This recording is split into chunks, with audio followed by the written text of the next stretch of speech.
30 अक्टूबर 1990 अयोध्या। ये चीज आप लिखकर गूगल पर सर्च करेंगे तो विकिपीडिया का पेज बताता है कि इसे अयोध्या फायरिंग इंसिडेंट के नाम से जाना जाता है। पेज पर मालूम चलता है कि इस दिन कार सेवकों पर पुलिस की गोलियां चली थी। सरकारी कागजों के मुताबिक 17 लोगों की जान गई थी। हालांकि ये कहा जाता है कि इस दिन 50 से ज्यादा लोग मारे गए थे। नमस्कार, आप देख रहे हैं टीवी 9 डिजिटल और मैं हूं अंकित। यह है अयोध्या में राम मंदिर से जुड़ी हमारी खास सीरीज और हम लगातार लेकर आ रहे हैं राम मंदिर आंदोलन से जुड़े कुछ किस्से। आज किस्सा उस दिन का जब अयोध्या की सभी सीमाएं सील थी। वहां की सड़कों पर अर्धसैनिक बल से सैनिकों के बूटों की आवाज आ रही थी और जिस दिन के लिए मुलायम सिंह यादव पहले ही कह चुके थे कि अयोध्या में कोई परिंदा भी पर नहीं मार पाएगा। पूरे समीकरण ने तेजी पकड़ ली थी। 24 अक्टूबर से दोनों ओर से निर्णायक तैयारियां हो रही थी। मुलायम सिंह सद्भावना रैली कर रहे थे, पर इन रैलियों से वैमनस्य और बढ़ रहा था। वे लगातार ऐलान कर रहे थे कि अयोध्या में 14 कोसी परिक्रमा नहीं होगी, अयोध्या के भीतर परिंदा भी पर नहीं मार पाएगा, आदि आदि। इन रैलियों से सांप्रदायिक ध्रुवीकरण तेज हो रहा था। 24 अक्टूबर से ही राज्य सरकार ने अयोध्या में अघोषित कर्फ्यू लगा दिया था। रामकोट इलाके में किसी को जाने की इजाजत नहीं थी, यानी दर्शन पर बिना कहे पाबंदी लग चुकी थी, बिना किसी आदेश के। जैसे जैसे मुलायम सिंह सरकार सुरक्षा कड़ी करती, विश्व हिंदू परिषद अपने कारसेवकों को वहां किसी भी तरफ पहुंचाने के लिए संकल्पबद्ध होती। कारसेवकों को अयोध्या पहुंचाने का प्रबंध रिटायर्ड सैन्य और सिविल अफसर कर रहे थे। अयोध्या में 5 लाख कारसेवकों को पहुंचाने का जिम्मा अशोक सिंघल और विनय कटियार पर था और मुलायम सिंह यादव उन्हें किसी भी तरह से रोकना चाहते थे। नाकेबंदी की ऐसी हद थी कि अयोध्या की ओर जाने वाली सड़कों पर जो पुल या पुलिया थी, उन पर भी पक्की दीवारें चुनवा दी गई थी। उत्तर प्रदेश बिहार की सीमा पर सेवरही के पास सड़क के पास खाई खोद दी गई थी। इसी रास्ते आडवाणी की रथ यात्रा को राज्य में प्रवेश करना था। फैजाबाद के एसपी रहे डीबी राय बताते हैं कि मुगलिया सल्तनत में भी कभी राज्य की सीमा पर खाई नहीं खोदी गई। खाई के इस पार असलहों से लैस राज्य पुलिस और पीएससी के जवान थे। विश्व हिंदू परिषद की ओर से आंदोलन का पूरा दारोमदार अशोक सिंघल, श्रीचंद दीक्षित और विनय कटियार पर था। ये तीनों कहां थे, प्रशासन को इसकी कोई जानकारी नहीं थी। पूरी कवायद के बीच 30 अक्टूबर की तारीख आ गई। हालात बेकाबू दिख रहे थे। अयोध्या से जुड़ने वाले हर सड़क पर अर्धसैनिक बलों के बूट खनक रहे थे। सीमाएं सील थी। मुख्यमंत्री मुलायम सिंह यादव की परिंदा भी पर नहीं मार सकता वाली घोषणा को अमल में लाने के लिए आईजी से लेकर थानेदार तक सड़कों पर थे। अयोध्या में 4 रोज से कर्फ्यू था। राम जन्मभूमि के दर्शन पर रोक नहीं थी, पर वहां किसी को जाने की इजाजत नहीं थी। देखने पर मालूम चल रहा था कि कार सेवक कुछ भी कर गुजरने को तैयार थे। इन सब के दौरान एक मजेदार कॉन्सेप्ट देखने को मिला, वो ये कि सरकारी अफसर पुलिस प्रशासन वाले कार सेवकों की इनडायरेक्ट तरीके से कैसे मदद कर रहे थे। असल में सरकारी आदेश के मुताबिक कार सेवकों को राम जन्मस्थान तक आने की अनुमति नहीं थी। पुलिस की बैरिकेडिंग थी और वहां अर्धसैनिक बलों का पहरा था। सोहावल के पास नेशनल हाईवे बंद था। दूसरी ओर से कार सेवक बढ़े चले आ रहे थे।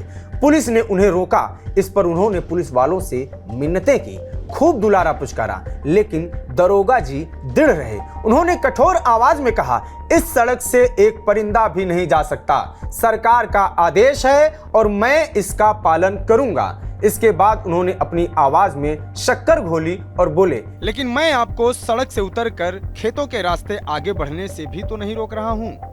कार सेवकों का दल आगे बढ़ चला। 29 अक्टूबर की रात कार सेवा की रणनीति बन चुकी थी। 3 जत्थे बनने वाले थे। अशोक सिंघल, विनय कटियार और श्रीचंद दीक्षित इनका नेतृत्व करने वाले थे। अशोक सिंघल का निर्णय हर किसी को मानना था। 30 अक्टूबर की सुबह 8:30 बजे पहला जत्था प्रकट हुआ और राम जन्मभूमि की ओर बढ़ने लगा। पुलिस ने उसे खदेड़ा और ऐलान किया कि सभी को गिरफ्तार किया जाएगा, लेकिन इतने लोगों के लिए बसें ही नहीं थी। पुलिस गिरफ्तारी के इंतजाम में लगी थी कि तब तक अशोक सिंघल दूसरा जत्था लेकर आ गए। अब लाठीचार्ज हुआ। सिंघल के सर पर एक लाठी पड़ी और उनका सर फट गया। बावजूद इसके वो आगे बढ़ने की कोशिश कर रहे थे, मगर पुलिस ने उन्हें अलग कर दिया और उन्हें इलाज के लिए ले जाया गया। बढ़ती भीड़ देख पुलिस ने गिरफ्तारियां शुरू की। हिरासत लिए गए लोगों को एक बस में बिठाया गया। यहाँ वो हुआ जो हतप्रभ कर देने वाला था। बस नंबर UMR 9720 में बिठाए लोगों में एक साधु भी था। उसने बस के ड्राइवर को धक्का देकर बाहर कर दिया और बस लेकर आगे बढ़ने लगा। साधु ने बस चलाते हुए घेरेबंदी को तोड़ दिया और बस राम जन्मभूमि से महज 50 गज दूर पहुंच गई। इस साधु का नाम राम प्रसाद बताया गया, जो अयोध्या के ही किसी अखाड़े से था। उसकी ये हरकत एक बड़ी बात थी। पुलिस परेशान थी और कारसेवकों के हौसले और भी बुलंद हो चुके थे। यहाँ से साधुओं ने परिसर के भीतर दाखिल होना शुरू किया। पुलिस डंडे पटकती रही, गोली चलाने की धमकी देती रही, लेकिन सब कुछ बेकार साबित हो रहा था। अचानक श्रीचंद दीक्षित अपने जत्थे के साथ आ पहुंचे। भीड़ और बढ़ गई। पुलिस के बस की अब कुछ भी नहीं रही। कोई दीवार फांद रहा था, कोई नीचे से रेंग कर परिसर में पहुंच रहा था। बाहर खड़े लोग परिसर में कारसेवकों को देखते तो और जोश से भर जाते। इतने में श्रीचंद दीक्षित ने पुलिस से कहा कि उन्हें टीले पर खड़े होने दिया जाए, जिससे वो कारसेवकों को शांत करवा सके। पुलिस ने इसकी इजाजत दे दी। दीक्षित के लिए दरवाजा खुला तो कई कारसेवक भी अंदर घुस गए। तिस पर टीले पर चढ़े दीक्षित ने चालाकी से कारसेवकों को अंदर घुस आने का इशारा कर दिया। भीड़ बेकाबू हो गई और घुस आई।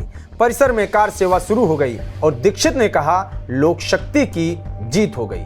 दोपहर 12 बजे तक जन्मभूमि क्षेत्र में करीब 40,000 कार सेवक आ चुके थे। लगभग 30 फीट ऊंचे गुंबद पर 3 कार सेवक चढ़े हुए थे। उन्होंने गुंबद पर झंडा लगा दिया। दोपहर 2 बजे तक भीड़ बढ़ने और पुलिस वालों द्वारा उन्हें खदेड़ने का काम होता रहा। दोपहर 2 बजे कार सेवकों ने फिर जोश दिखाया और इस बार इमारत की दीवार तोड़ दी। पुलिस ने हवा में गोलियां चलाई। 2 कार सेवक फिर गुंबद पर चढ़े और उस पर लगे झंडे को दुरुस्त करने लगे। CRPF ने गोली चलाई और दोनों कार सेवक नीचे आ गिरे। वो मारे जा चुके थे। 20 मिनट में पुलिस परिसर को खाली करा चुकी थी। अब तक जो भी हुआ वो ये बता रहा था कि सरकारी मशीनरी पूरी तरह से फेल हो चुकी थी। विवादित ढांचे पर झंडा लगाया जा चुका था। गुंबद पर झंडा लगाते 2 और नींव खोदते हुए 3 कार सेवक मारे जा चुके थे, लेकिन राज्य सरकार ने कार सेवा होने, गुंबद को नुकसान होने की बात का खंडन कर दिया। सच्चाई ये थी कि 24 सुरक्षा घेरों को तोड़कर 1 लाख कार सेवक मौके पर पहुंच चुके थे। परिसर की बाहरी दीवार की ईंटें उखाड़ दी गई थी। हर तरफ दीवार गिर चुकी थी। लगभग सभी जंगले और खिड़कियां उखाड़े जा चुके थे और मंदिर के गर्भगृह में भी तोड़फोड़ हुई थी। ये सभी दृश्य वहां मौजूद पत्रकारों ने खुद देखे थे। यह किस्सा युद्ध में अयोध्या किताब से लिया गया है, जिसे हेमंत शर्मा ने लिखा है। हेमंत शर्मा TV9 नेटवर्क के न्यूज डायरेक्टर हैं। अपने इस वीडियो सीरीज में हम हेमंत शर्मा की 3 किताबों युद्ध में अयोध्या, अयोध्या का चश्मदीद और राम फिर लौटे से रोचक किस्से आप तक लाते रहे हैं। ये कहानी आपको कैसी लगी कमेंट बॉक्स में हमें बताएं। जुड़े रहिए TV9 डिजिटल के साथ। नमस्कार।